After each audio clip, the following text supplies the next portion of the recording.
भगवान बिरसा मुंडा ने जनजातीय समुदाय को संदेश देते हुए एक बात कही थी। उन्होंने कहा था कि आप अपने समाज में आप जितनी सादगी और सरलता के साथ रहेंगे, आपका समाज उतना ही विकसित होगा। भगवान बिरसा मुंडा के इस कथन की सार्थकता जनजातीय गौरव दिवस के रूप में दिखती है। अपने आज के हम कार्यक्रम में इसी पर चर्चा करेंगे। कार्यक्रम में आगे बढ़ें उससे पहले देखते हैं भगवान बिरसा मुंडा के जीवन की एक झलक। बिरसा मुंडा का जन्म 15 नवंबर 1875 ईस्वी को उलीहातू, झारखंड में हुआ था। इन्होंने उलगुलान का नेतृत्व किया, जिसका मुख्य उद्देश्य था जल, जंगल और जमीन की रक्षा करना।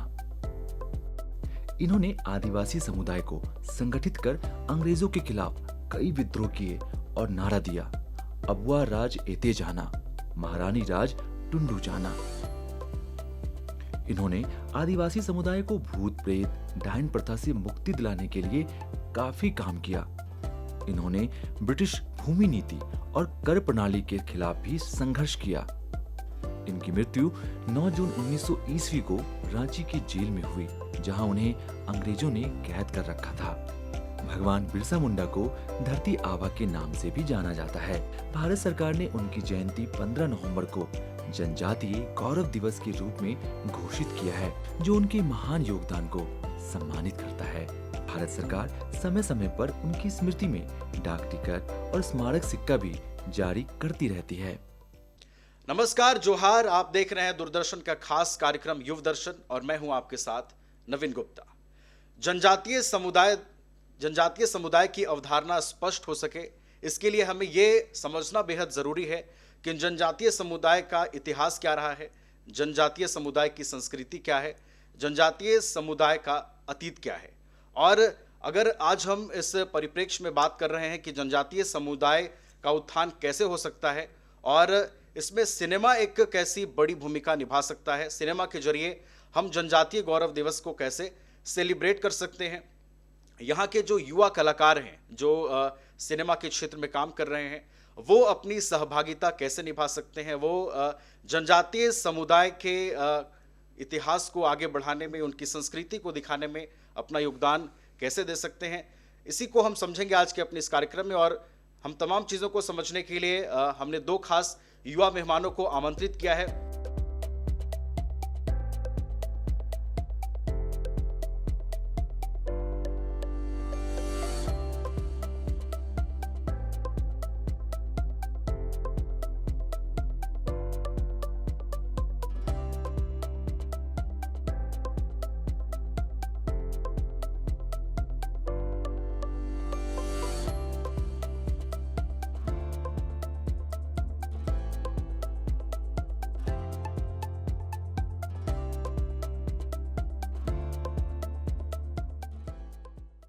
हमारे पहले मेहमान हैं एनपीके पुरुषोत्तम, जो सिमडेगा जिले के रहने वाले हैं, और हमारे दूसरे मेहमान हैं अजित टुड्डू, जो दुमका से रहने वाले हैं। पुरुषोत्तम जी, सबसे पहले आप ही से मेरा पहला सवाल होगा। हम लोग जनजातीय समुदाय की बात कर रहे हैं, जनजातीय गौरव दिवस की बात कर रहे हैं, सिनेमा एक कैसे बड़ी भूमिका निभा सकता है, इस पर भी हम बात कर रहे हैं। सबसे पहले सिनेमा के लिए पुरुषोत्तम जी ये ज़रूरी है कि कहानी तैयार होती है। सबसे पहले ये बताइए कि बतौर युवा कलाकार किस तरीके से आप लोग कहानियाँ ढूंढते हैं, कैसे रिसर्च करते हैं और फिर किस तरह से आइडियाज़ डेवलप होते हैं, इस प्रक्रिया को समझाइए ज़रा। जी, जोहार। दरअसल जब मैं सिनेमा की बात करता हूँ, विशेषकर जब मैं आदिवासी परिप्रेक्ष्य में जब सिनेमा को देखता हूँ, तो चूँकि झारखंड में टोटल जो अभी 33 जनजातियाँ हैं, हर एक जनजाति के अलग अलग प्रकार के उनके रीति रिवाज और उनके कस्टम्स हैं। तो दरअसल जब मैं फिल्म के माध्यम से जब मैं कोई कहानी कहना चाहता हूँ, तो मैं महसूस करता हूँ कि उन चीज़ों को जिन्हें मैंने अतीत में देखा है या फिर जिन चीज़ों को मैंने महसूस किया है बहुत करीब से, क्योंकि उसी समुदाय से साथ रहते हुए आप चीज़ों को देखते हैं, तो लगता है कि नहीं, इन टॉपिक्स पे या तो फिर ऐसे मुद्दों पे कहानियाँ ज़रूर बननी चाहिए, फिल्में बननी चाहिए। जैसे कि मेरी जो शॉर्ट फिल्म है बांधा खेत, मैंने उसमें किस प्रकार से आदिवासियों की ज़मीन को किस प्रकार से बाहरी लोगों के द्वारा जो हड़पा जाता है, एक षड्यंत्र, एक प्रपंच जो होता है, तो उसको फिल्म के माध्यम से मैंने उसमें प्रस्तुत किया है। या फिर आदिवासी जीवन कितना समृद्ध है, कितनी खुशियों से रहता है, उनके पास बहुत दिक्कतें होने के बावजूद भी, तो उसको मैंने अपने खटारा शॉर्ट फिल्म में मैंने उससे बनाया था। तो मैं प्रयास करता हूँ कि वैसे चीज़ों को निकालूं जिससे हमारे लोग ज़्यादा उससे कनेक्ट हो सके, जैसे उन्हें लगे कि हाँ ये हमारे बीच की कहानी है, ये हमारे बीच की दुख भरी कहानी है, या फिर हमारी समृद्धि की कहानी है, या फिर उनके गौरव की एक जो गाथा है, चाहे वो अतीत के गीतों में हो। क्योंकि जैसे बांधा कहते हैं, मैंने folk songs, tribal song use किए हैं जो कि उनके एंशिएंट सॉन्ग हैं, जो बताते हैं कि जल जंगल ज़मीन को हमें बचाना है, या फिर हमारे लैंड हमारे बीच नहीं रहे। तो मैं ऐसे खोजने का प्रयास करता हूँ जो मुझे कनेक्ट करता हो बहुत ज़्यादा। चलिए, तो आप लोग उस कहानियों को ढूँढने की कोशिश करते हैं जो समुदाय से जुड़ी हुई है और संस्कृति से जुड़ी हुई है, जिसको दिखा करके समुदाय के बारे में चीज़ें सामने लाई जा सकें, जो लोगों के सामने नहीं है। अजित जी, आपके पास आएँगे, इसी पे एक सवाल आपसे भी लेंगे। देखिए, बतौर युवा फ़िल्मकार आप लोग काम कर रहे हैं, राज्य के अलग-अलग क्षेत्रों में आप लोग घूमते होंगे। आप ये बताइए कि बतौर फ़िल्मकार कितनी ज़िम्मेदारी होती है, और जब आप जनजातीय समुदाय की कहानियों को जब फ़िल्मों में परोसते हैं, पिरोते हैं उस स्वरूप को, तो क्या फैक्टर आप लोगों के दिमाग में होता है? किस तरह से वो प्रोसेसेस को आप लोग कैसे शामिल करते हैं? क्या फैक्टर्स दिमाग के अंदर होता है कि हम लोग इन चीज़ों को फ़िल्मों में शामिल करेंगे?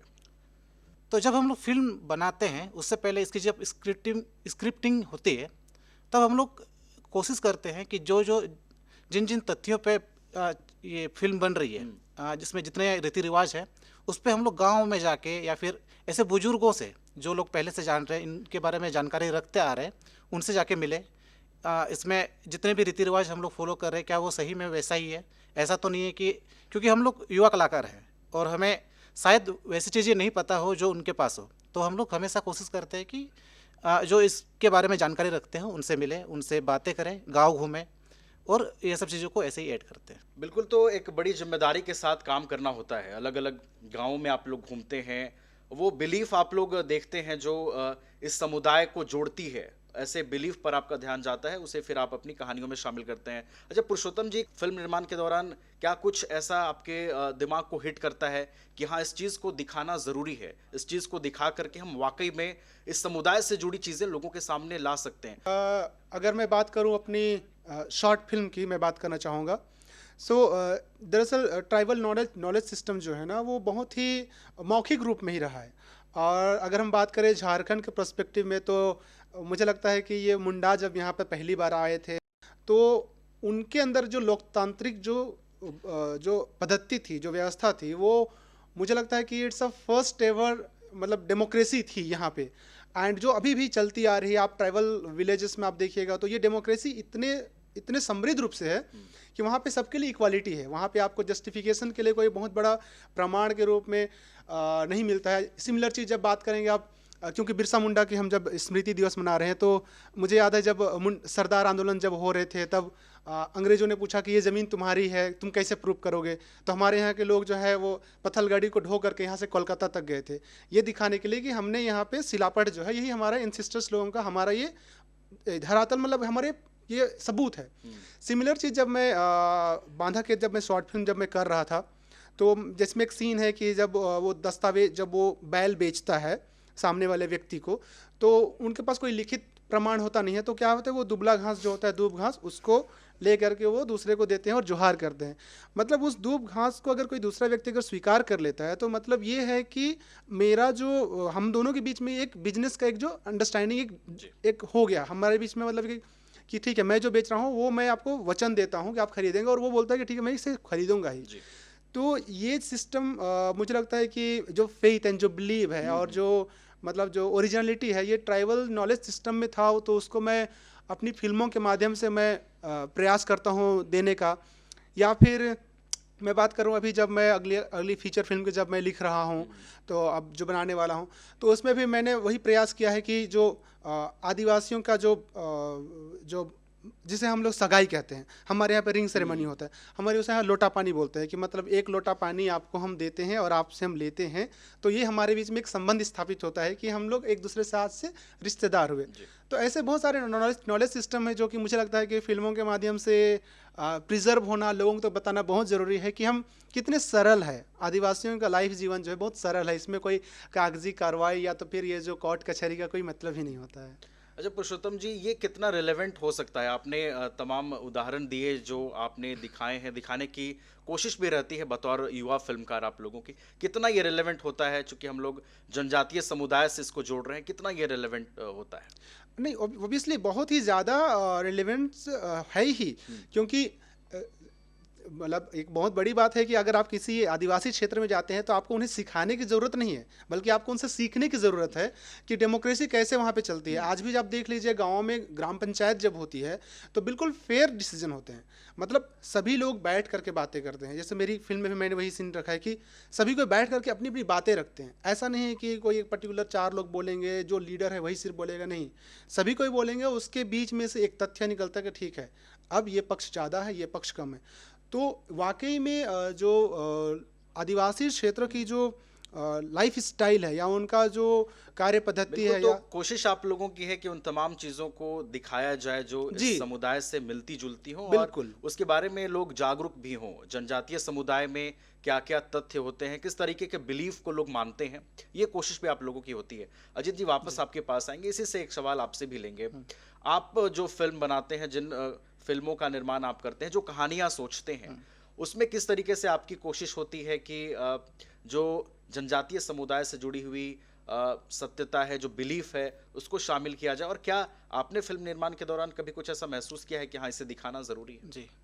तो जैसे हम लोगों ने अपनी फ़िल्म बनाई थी सकामोड़े, तो जैसे सकामोड़े का मतलब होता है एक पत्ते को फाड़ना।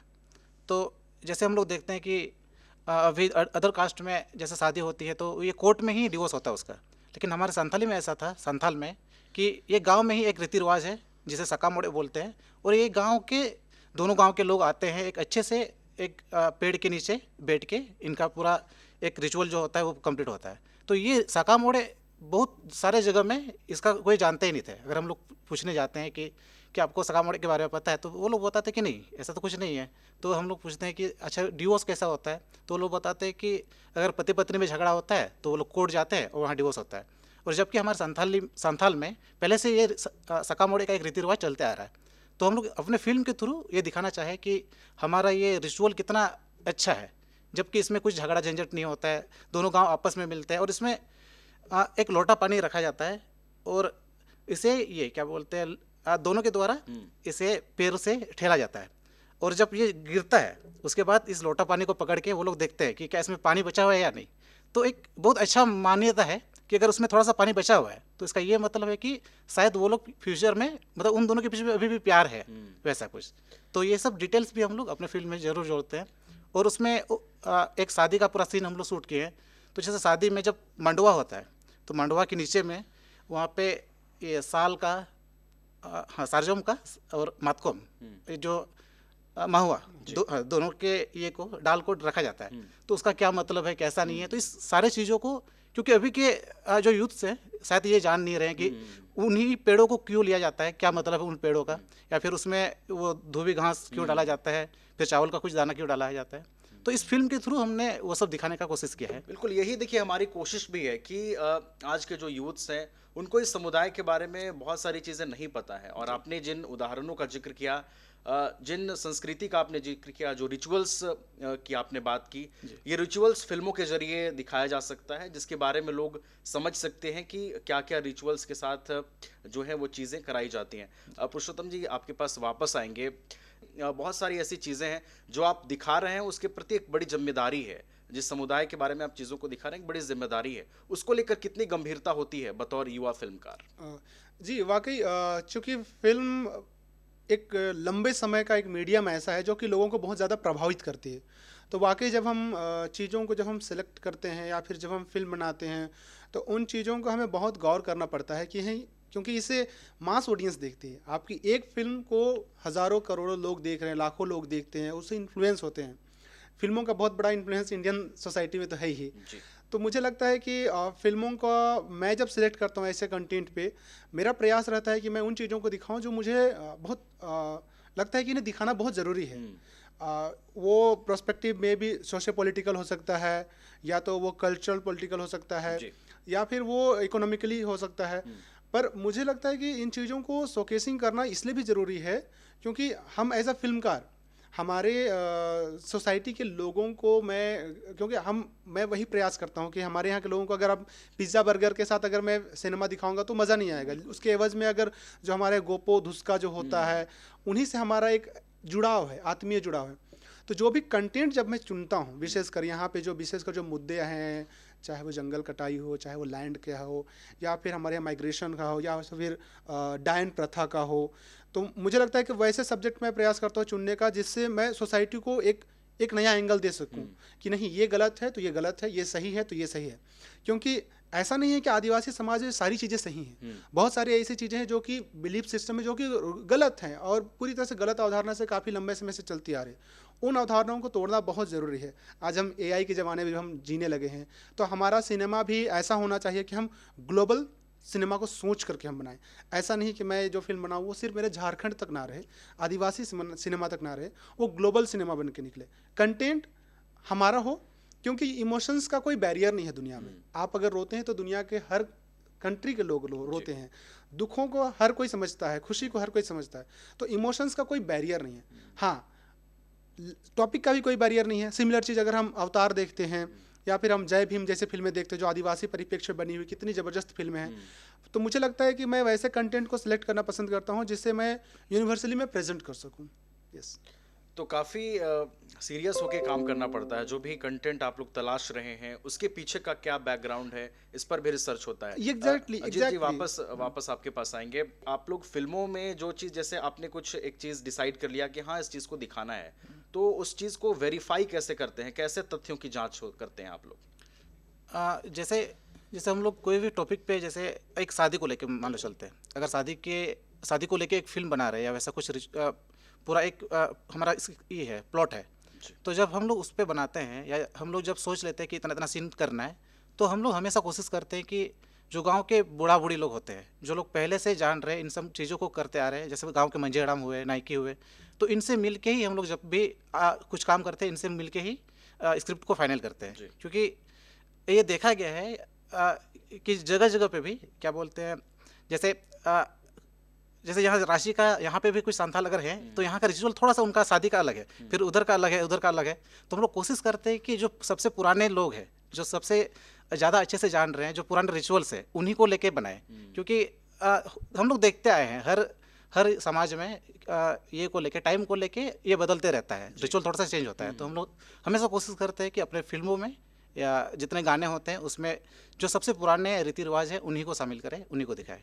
यानी कि तथ्यपरक चीज़ शामिल हो सिनेमा में, जिसके जरिए एक सोसाइटी में मैसेज जाए। और देखिए पुरुषोत्तम जी, हम लोग सिनेमा को समाज का दर्पण भी कहते हैं। उस दर्पण में जनजातीय समुदाय, आदिवासी समुदाय अपनी बिलीफ को देखे, अपनी संस्कृति को देखे, इसके लिए लगातार आप लोग कोशिश कर रहे हैं। देखिए, हम लोग जनजातीय गौरव दिवस, सिनेमा के जरिए जनजातीय गौरव दिवस को सेलिब्रेट करने की बात कर रहे हैं। पुरुषोत्तम जी, क्या लगता है जिस तरीके से यहाँ के युवा सिनेमा बना रहे हैं, आप लोग बतौर युवा काम कर रहे हैं, कितनी सार्थकता इसकी सिद्ध हो सकती है सिनेमा के जरिए जनजातीय गौरव दिवस की? नहीं, वाकई में ये तो कहते हैं कि there is gold everywhere, you just have to find. तो हमारे यहाँ पे इतनी अच्छी कहानियाँ हैं, इतने सारे नेचुरल रिसोर्सेस हैं, वाकई में अभी जो यूथ जो इस फील्ड में आगे बढ़ रहे हैं उनके लिए ये गोल्डन एरा मैं कह सकता हूँ। क्योंकि जब हम टेक्नोलॉजी में हम इक्वली अब हम हो रहे हैं। पहले एक समय था जब हमारे पास सुविधाएं नहीं थी, आज हमारे पास ऐसी चीज़ें हैं कि हम पूरी अपनी चीज़ों को ग्लोबल कहीं भी हम पहुँचा सकते हैं जी। तो वो अभी यूथ जो है जिस प्रकार से गौरव को दिवस को मना रहा है बिरसा मुंडा बाबा की, तो इस जयंती दिवस में मुझे लगता है कि युवाओं को आदिवासी परिप्रेक्ष्य या तो आदिवासी कंटेंट को उठाना चाहिए, लेना चाहिए। क्योंकि अभी फिल्मों को आपको दिखाने के लिए कोई बहुत बड़ी मशक्क़त की ज़रूरत नहीं है। आप कहीं भी अपनी फिल्मों को फिल्म फेस्टिवल में भेज सकते हैं, अपनी कहानियों को ले सकते हैं। यानी कि बहुत सारी कहानियां हैं जिसको दिखा करके जो युवा हैं इस समुदाय के बारे में लोगों को जागरूक कर सकते हैं, इस समुदाय का इतिहास दिखा सकते हैं। अजीत जी, वापस आपके पास आएंगे। देखिए, आप लोग बतौर युवा फिल्मकार काम कर रहे हैं, कई फिल्मों का आप लोगों ने निर्माण किया है। अब तक जो आप लोगों ने काम किया है अजीत जी, आप लोगों के साथ बहुत युवा भी जुड़े होंगे, बहुत यूथ को लेकर आप लोगों ने भी काम किया होगा। क्या लगता है युवा जो है वो कितने तैयार फिलहाल के वक्त में हैं झारखंड में सिनेमा बनाने के लिए, और ख़ास तौर पर जब हम इसे जनजातीय समुदाय से जोड़ रहे हैं तो युवा इसके लिए फ़िलहाल कितने तैयार नज़र आ रहे हैं इस वक्त? जैसे कि हम लोग काफ़ी ज़्यादा घूमते हैं, तो काफ़ी जगहों से ये चीज़ सुनने को आया है कि जब से आप लोग फिल्मों में जी। या फिर ये म्यूज़िक वीडियोस गाने या फिर जितने फिल्म बन रहे हैं, पहले बहुत सारे संथाल लोगों को भी या आदिवासी लोगों को भी अपने भाषा में बोलने के लिए दिक्कत होता था, या वो लोग चाहते हैं कि कहीं शहर में रहते वो लोग अपने भाषा में बोलते नहीं थे। पर अभी ऐसा देखा गया, बहुत लोगों के मुंह से हम सुने भी कि वो लोग खुद बताते हैं कि जब से ये प्रचलन एक आया है फिल्मों का, ये गानों का, तब से वो लोग खुल के अपने रहन जैसे हमारे फिल्म में हम लोग अपने आदिवासी ड्रेस में रहते हैं, वो उन्हीं को दिखाने का कोशिश करते हैं। तो काफ़ी लोग इसे अभी बहुत लाइटली ले रहे हैं, या मतलब ऐसे अभी खुल के किसी के सामने भी आ पा रहे हैं। तो ये हमको लगता है कि ये बहुत अच्छी बात है। और फिर अभी जितने भी नए फिल्मकार जो आ रहे हैं, वो लोग के लिए अभी जैसे पुरुषोत्तम भाई ने बताया कि गोल्डन एरा है वाकई में, क्योंकि अभी बहुत सारे ऐसे प्लेटफॉर्म आ चुके हैं जहाँ पे हम अपनी फिल्मों को दिखा सकते हैं, बहुत इजीली दिखा सकते हैं। पहले होता था कि हम लोग सिनेमा हॉल में भी हमारे फिल्म नहीं लगती थी, लेकिन अभी देखा गया है कुछ सालों से हमारी फिल्म में भी आ रही है धीरे धीरे। पुरुषोत्तम जी, बतौर फिल्मकार आप लोग लगातार रिसर्च करते रहते हैं, किस तरह की और परिकल्पना हो सकती है, क्या और कहानियां दिखाई जा सकती हैं जो इस समुदाय के पूरी विरासत को पर्दे पर उतारा जा सके? जी, सबसे पहले तो मैं ये बताना चाहूँगा कि युवा कितने तैयार हैं उसको। अभी पिछले कुछ 5-6 वर्षों से लगातार SRFTI और पुणे FTI में झारखंड के 1 या 2 लोग हमें हर वर्ष एडमिशन ले रहे हैं। तो वाकई में ये बहुत बड़ी एक आने वाले समय में एक गुड न्यूज़ हो सकता है झारखंड के लिए और यहाँ पे आदिवासी सिनेमा के लिए, कि हमारे झारखंड के जितने भी आदिवासी जो लोग फिल्मकार हैं, वो वहाँ से आइदर एडिटिंग की पढ़ाई कर रहे हैं, एज अ सिनेमेटोग्राफी कर रहे हैं, या फिर प्रोड्यूसिंग में कोर्स कर रहे हैं, या फिर डायरेक्शन में कर रहे हैं। तो मुझे लगता है कि ये एक आने वाले समय में जब वहाँ से वो पढ़ के निकलेंगे, तो झारखंड की जो विरासत है, यहाँ की जो कहानियाँ हैं, क्योंकि मुझे लगता है कि उनके अंदर ये कोर चीज़ें यहाँ से हैं, ये यहाँ के सिनेमा बाहर निकल रहा है। उसी प्रकार अभी जैसे सतीश मुंडा एक हैं, दादा हैं, जिन्होंने रामगढ़ से जिन्होंने चक्की नाम की फिल्म बनाई जो कि बॉलीवुड में रिलीज हुई थी, या फिर कृष्णा सोरेन एक दादा हैं जो कि संथाली में काफ़ी बड़े लेवल पे वो DOP कर रहे हैं, नेशनल अवार्ड उनकी फिल्मों को मिल चुका है। तो आने वाले समय में जो युवा बिल्कुल तैयार हैं यहाँ पे, और मुझे लग रहा है कि टेक्नोलॉजी ने उन्हें काफ़ी इन्हेंस किया है कि वो अपनी कहानियों को कह सके, क्योंकि ग्लोबली हमारे यहाँ से डॉक्यूमेंट्रीज, शॉर्ट फिल्में लगातार दुनिया भर के अलग अलग फेस्टिवल में जा रही हैं। दूसरा चीज़ है कि युवाओं में भटकाव ना हो, उसके लिए मुझे लगता है कि अभी के समय के युवाओं को ये समझना बहुत ज़रूरी है कि आप क्या करना चाहते हैं फ्यूचर में, क्योंकि अभी 60 सेकंड का रील्स आ गए हैं, 30 सेकंड का रील आ गए, अंगूठे पे आपकी दुनिया है। लेकिन आपको ये तय करना है कि आप सिर्फ स्क्रॉलिंग लाइफ जीना चाहते हैं या तो फिर आप कुछ लीगेसी क्रिएट करना चाहते हैं। हमारे यहाँ पे ऐसी कहानियाँ हैं, आप अपने ग्राउंडेड रियलिटी की कहानियाँ बता सकते हैं। और ऑब्वियसली ट्रैवल सिनेमा को बनाने में बहुत ज़्यादा कॉस्ट की आवश्यकता नहीं होती है। मैंने अपनी पहली शॉर्ट फिल्म 60 रुपीज़ में बनाई थी।